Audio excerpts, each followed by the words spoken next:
12:02, o Jornal Anhanguera vai entrando na sua casa com imagens ao vivo do centro de Lusiânia, onde um novo decreto liberou o funcionamento do comércio na cidade. Daqui a pouquinho a gente traz os detalhes para você. Vamos agora aos destaques de hoje. Um vereador em fúria. Vereador de Taquaral, que aparece na imagem agredindo uma pessoa, é investigado por suspeita de agredir também a ex-namorada. E o motivo do surto seria ciúme. Comerciantes da 44 em Goiânia comemoram as vendas, mesmo com as regras que limitam a quantidade de compradores por loja. Em Anápolis, um jovem invade a casa de uma família e troca tiros com a polícia. Bruno Mendes.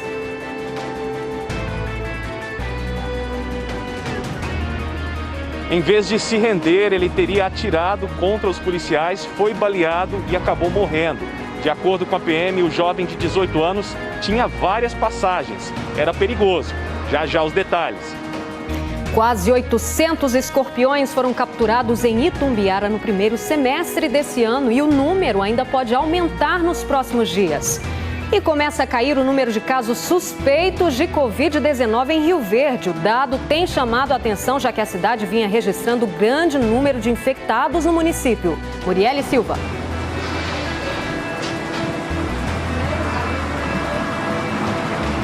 Hoje são 102 casos suspeitos de Covid-19 aqui na cidade, um número pequeno, perto daquele que já foi registrado por aqui.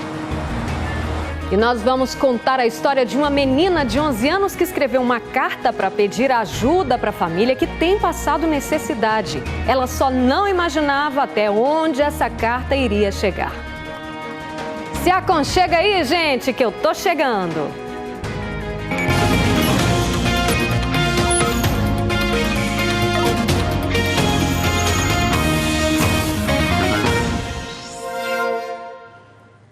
Olá, muito boa tarde para você, obrigada pela companhia. Olha só essa história que aconteceu lá em Anápolis. Um homem invadiu uma casa quando estava fugindo da polícia. Ele resistiu à voz de prisão, trocou tiros com a PM de dentro da casa da família e acabou baleado. O Bruno Mendes é quem acompanha esse caso e tem mais informações para a gente. Bruno, e aí, como é que toda essa história aconteceu? Essa pessoa não sobreviveu, né? Você falou agora há pouco. Boa tarde.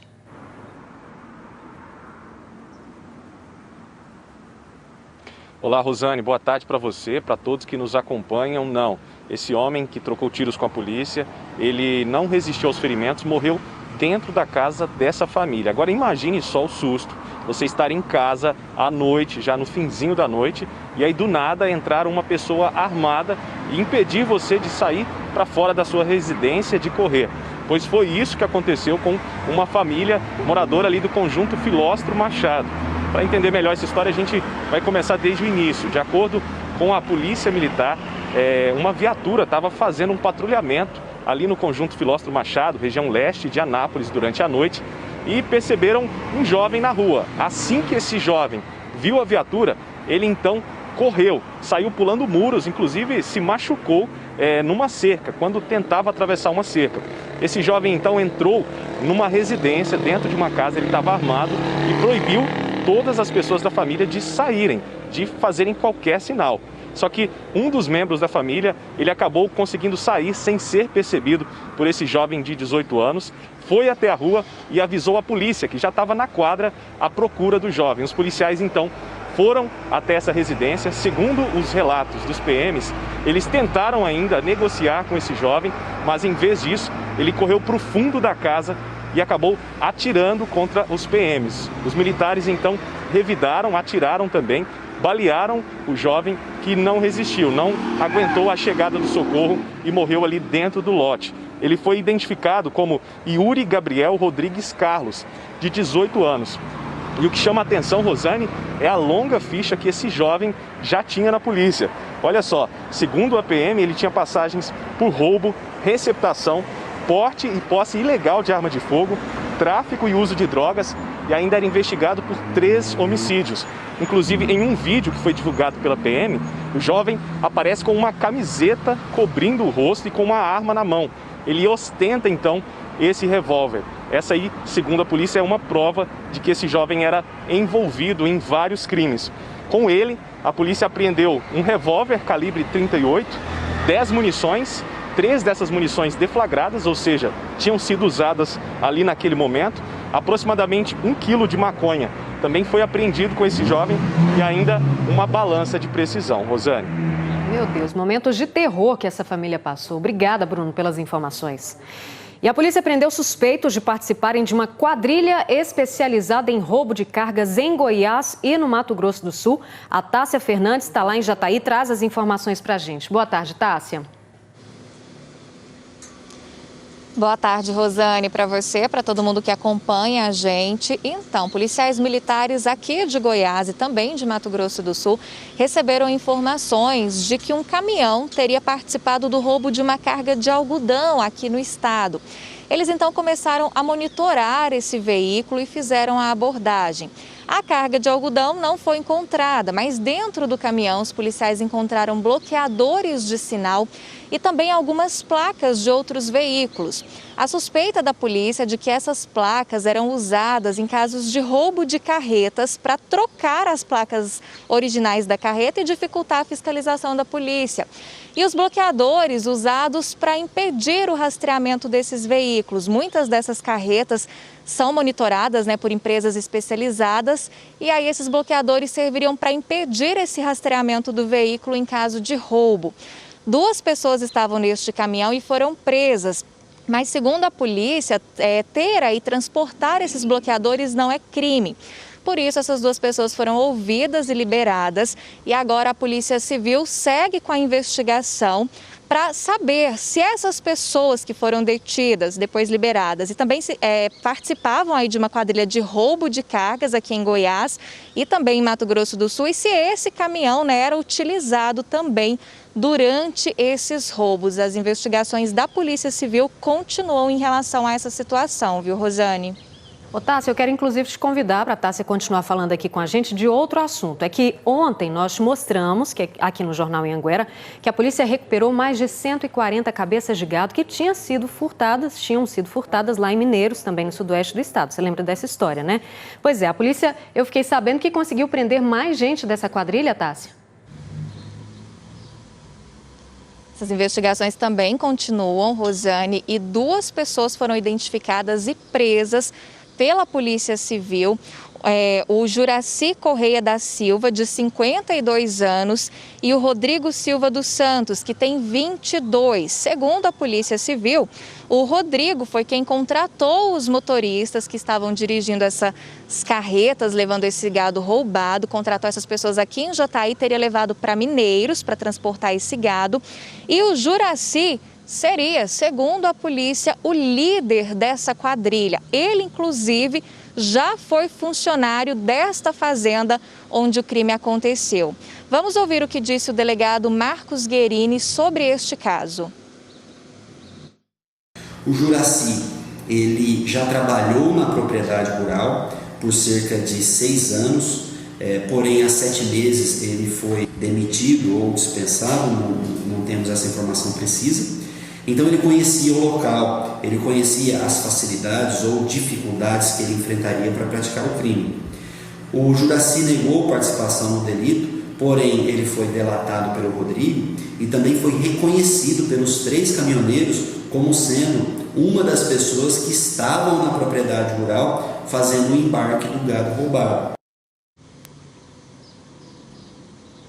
Nós tentamos contato com os advogados de defesa, tanto do Juraci quanto do Rodrigo, mas eles não atenderam as nossas ligações. Para a gente relembrar, esse crime aconteceu na tarde de quarta-feira, numa fazenda de Mineiros. Criminosos armados renderam o caseiro, a família dele, inclusive tinha criança ali, uma criança de 1 ano até.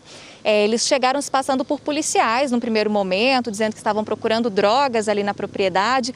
Logo depois trancaram essas pessoas num quarto e foram roubar o gado. 143 cabeças de gado que estavam sendo transportadas em 3 carretas que foram apreendidas pela Polícia Militar.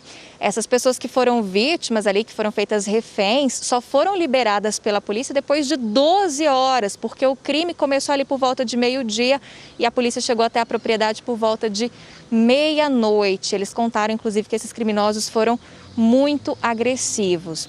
Agora a investigação da Polícia Civil continua. para saber se os motoristas dessas 3 carretas também tinham participação no crime, se eles fazem realmente parte dessa quadrilha ou se eles não sabiam que esse gado era roubado. A polícia também quer identificar outras pessoas que fazem parte dessa quadrilha de roubo de gado aqui na região sudoeste e localizar as armas que foram utilizadas pelos criminosos no dia do crime. A gente segue acompanhando e qualquer novidade sobre esse caso de extrema violência a gente traz aqui no J1, viu, Rosane? Tá certo, Tássio, obrigada, viu? E olha, policiais militares do Comando de Operações de Divisas fizeram uma grande apreensão de defensivos agrícolas na região do entorno. O Marcos Moreira está ao vivo em Lusiânia e tem os detalhes para a gente. Boa tarde, Marcos. Oi, Rosane, boa tarde para você, boa tarde a todo mundo que está em casa assistindo o nosso Jornal Anhanguera. Então, os policiais do Centro de Operações de Divisas, como você disse, eles encontraram mais de 1,5 toneladas de defensivos químicos que estavam totalmente sem nota fiscal. Os policiais confiaram porque todo esse material estava escondido em 3 caminhonetes e esses veículos estavam trafegando em comboio. Depois de uma abordagem, então, eles descobriram que o material sem nota fiscal e os motoristas disseram que todo esse produto ia ser enviado para o estado da Bahia.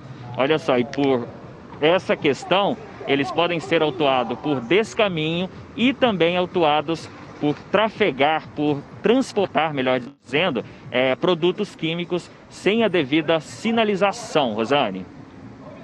Obrigada, Marcos. E olha, um homem foi preso suspeito de tráfico de drogas em Chapadão do Céu, no sudoeste do estado. A prisão foi durante uma fiscalização de rotina. Segundo a polícia, ao tentar abordar os 2 homens que estavam em atitude suspeita, um deles teria jogado dentro de uma casa um celular e uma porção de maconha e depois tentou fugir. Mas a polícia conseguiu alcançar esse homem. Na casa dele foram encontradas 4 porções de maconha, mais de R$400 em dinheiro e um cheque no valor de R$1.300. O homem foi levado para a delegacia da cidade e deve responder por tráfico de drogas. E em Cidade Ocidental, 5 homens foram presos suspeitos de tráfico de drogas também. Além dessas prisões, os policiais encontraram drogas num lugar inusitado. As porções de maconha e cocaína estavam escondidas em um fundo falso de um gesso na área de churrasqueira de uma casa que estava em construção. Os policiais chegaram na casa depois de receber uma denúncia de que lá funcionava um ponto de venda de drogas. 5 homens foram presos em flagrante. Segundo a polícia, o dono deste imóvel seria o chefe do tráfico lá na região.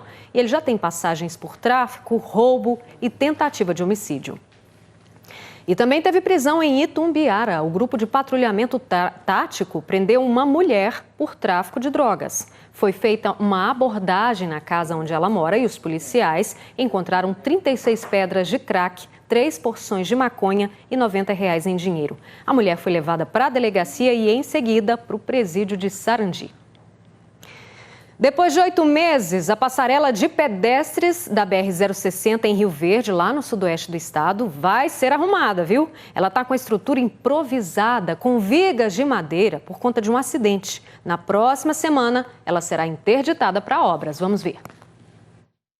A passarela que fica no perímetro urbano da BR-060 em Rio Verde ficou danificada depois de um acidente provocado por um caminhão carregado com celulose em novembro do ano passado. Na época, chegou a ser interditada, mas essas vigas de madeira foram colocadas para sustentar parte da estrutura e permitir a passagem. 8 meses depois do acidente, até hoje não foram feitos os reparos necessários na passarela, para que o improviso com madeira possa dar lugar a uma estrutura definitiva capaz de oferecer a sensação de segurança que os pedestres não têm. Mas só que a gente tem muito medo, né, de atravessar em cima da passarela e a passarela uma hora cair com a gente. Já tem um tempo que tá dessa forma aí. Então, assim, eles já deveriam ter arrumado isso aqui. É muito tempo mesmo, dona Márcia, mas a boa notícia é que foi anunciada a obra de reparo, que deve começar na segunda-feira e seguir até o dia 31 deste mês. Durante esse período, a passarela vai ficar interditada. A gente orienta fortemente a população que não atravesse pela rodovia, utilize o túnel. São apenas 10 dias, para que a passarela fique arrumada e eles possam utilizar normalmente e com segurança. O pedestre que atravessa a rodovia fora da passarela não pode ser multado, mas arrisca a própria vida, né?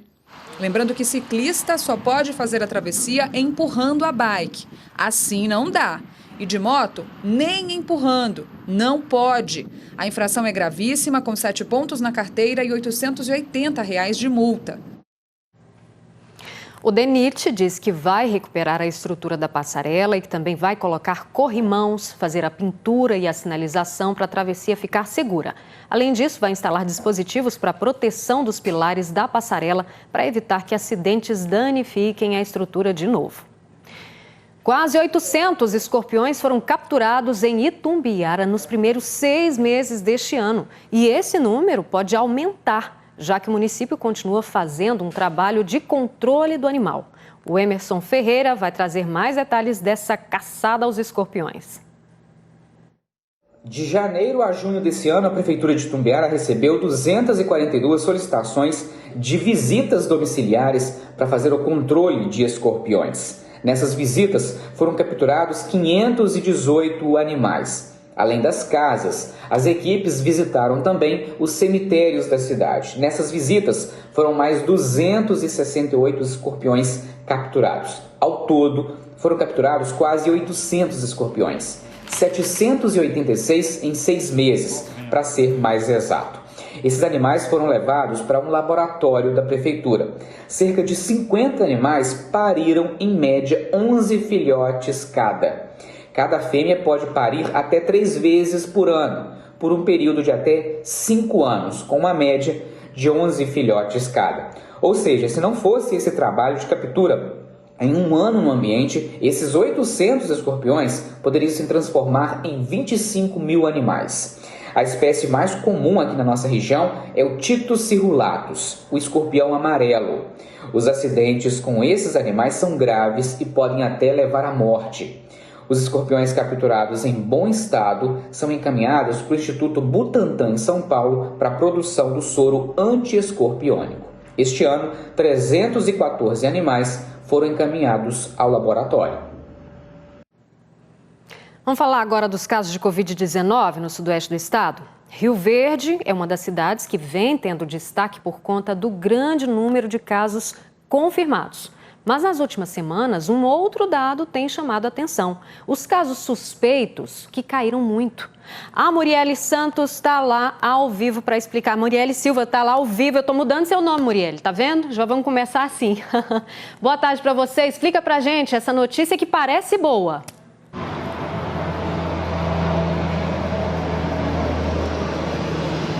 Pois é, Rosane, boa tarde para você, boa tarde a todos que nos assistem. A notícia é boa sim, porque o número de casos suspeitos de Covid-19 caiu bastante aqui na cidade. Hoje são 102 pessoas que estão esperando resultados de exames. Lembrando que Rio Verde já chegou a registrar cerca de mais de 7 mil casos suspeitos de Covid.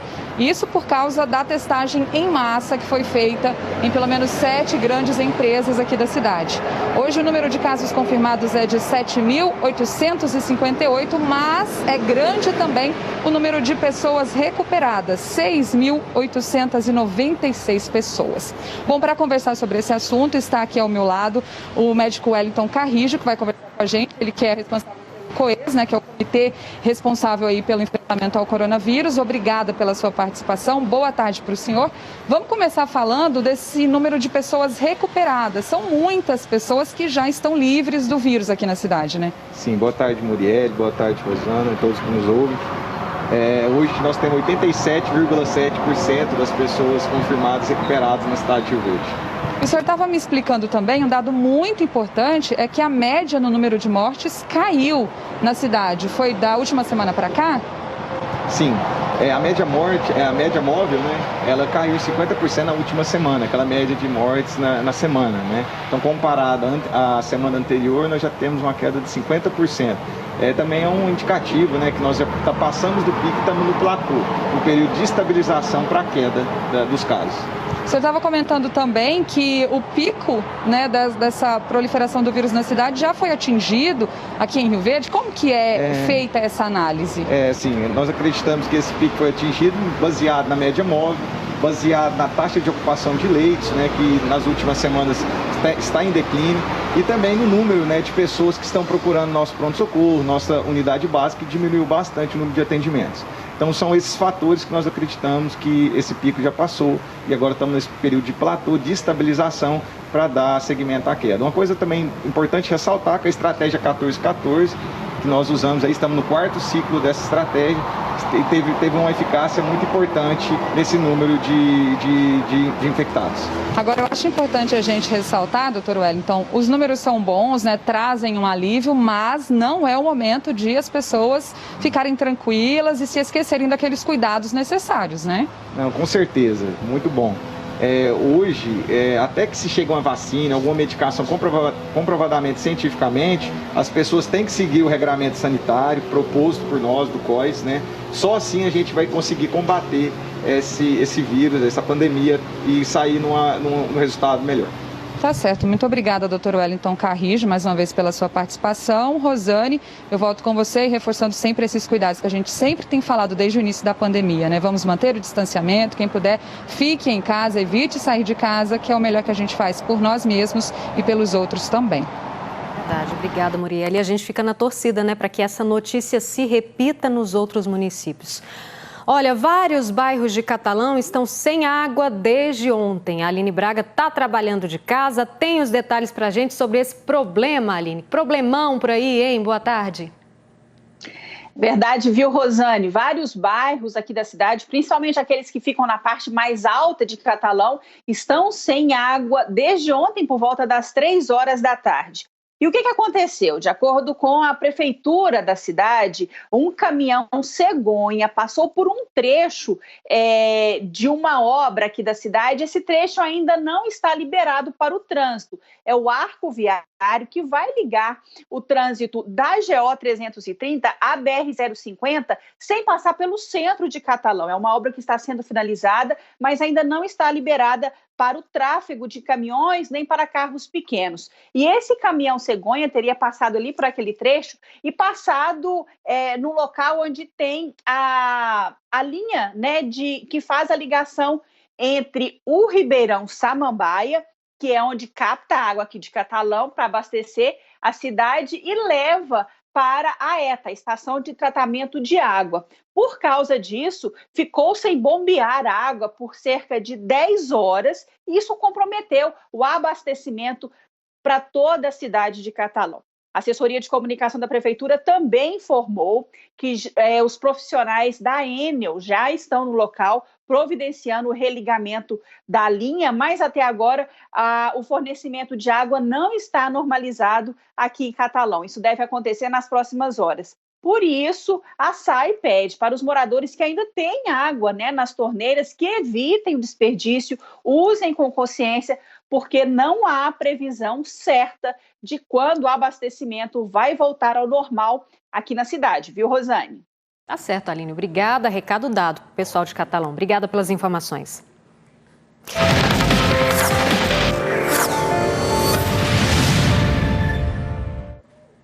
Chegou a hora daquele momento gostoso. A Nádia Lúcia de Jataí mandou uma foto pra gente, ó. Ela tá ligadinha aqui no Jornal Anhanguera e disse que a nossa repórter Tássia é a simpatia em pessoa, também acho, viu?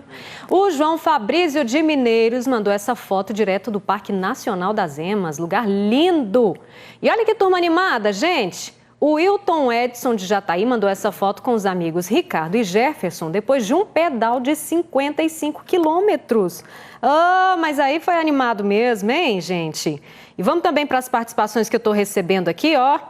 Vamos começar lá com a gente estava falando de Catalão. Tem uma moradora de Catalão, Ana Lúcia, mandando um abraço para a gente da TV Anhanguera. Obrigada, Ana Lúcia, um abraço para você também. E ó, tem gente mandando um beijo e um cheiro para a Vânia, o Vilmar, lá em Pires do Rio, diz que não perde o jornal. E que também está mandando para o Valdir Ribeiro de Catalão. Tem mais gente aqui mandando abraço para a família de Goianésia. O pai se chama Edson e a mãe que é Antônia Nilde. Quem mandou isso aqui foi o Islam. O recado dado, viu? Um abraço para vocês que estão aí me acompanhando. A Laura de Cocalzinho está mandando um abraço para a irmã dela, Maiara, em Anápolis. Um beijo, um cheiro para vocês. Ei, gente, que está me acompanhando aqui, que delícia. De Porangatu, quer mandar um alô para o Vicente, a Valderice e o Vitor de Anápolis. Tá aí. A Marinês de Santa Helena tá mandando um beijo para a Rosana. A Vilma de Novo Planalto tá mandando um cheiro para o filho dela, o Alan Carlos, de 4 anos. 4 aninhos. Para você também, gente. Eu também mando aqui, um beijo e um cheiro para esse neném gostoso que tá aqui, Rinaldo de Tumbiara. Deixa eu mandar meu abraço por atacado, que é muita gente, senão não mando para todo mundo. A Raíssa e a Crislane de Rio Verde, o Túlio de Santa Helena, a Darlene de Cristalina, a Teresina, lá do Jardim das Américas, 3ª etapa em Anápolis. Quem mais? O Carlos e a Valdirene de Formosa de Goiás, o Reimar do Residencial Royal Garden em Anápolis, tá mandando um abraço para toda a família Paulino no Varjão de Goiás. Tá aí, recado dado. A Laura Giovana do Calistolândia, em Anápolis, manda um beijo e um cheiro para a Áurea Flávia, a Alice Adriana, Cibele, Matheus Delei, Eleusa, Jerônimo e para todos de Rubiataba. Eita, mas aí foi um abraço por atacado mesmo, hein, gente? Vanessa Martins de Rio Verde, Valdemar de Ribeiro lá de Anápolis. Gente, muito obrigada pela companhia, obrigada por mandar essas mensagens pra gente. Quer mandar também? Manda aí, 62985455555, que vai ser muito legal ter você aqui pertinho de mim, tá bom? E a seguir tem decreto novo, de novo, em Lusiânia. A prefeitura publicou novas regras para o funcionamento do comércio na cidade. Itumbiara e Goiatuba, no sul do estado, também publicaram novos decretos sobre o funcionamento do comércio. Você vê imagens ao vivo da Avenida A, no setor Cidade Jardim, em Anápolis, agora na cidade faz 26 graus, e com imagens de Itumbiara, no sul do estado, que faz 28 graus neste momento. Quem chega para chamar o intervalo para a gente é a Eloá de Lusiânia, tem 5 aninhos. Jornal Anhanguera volta já.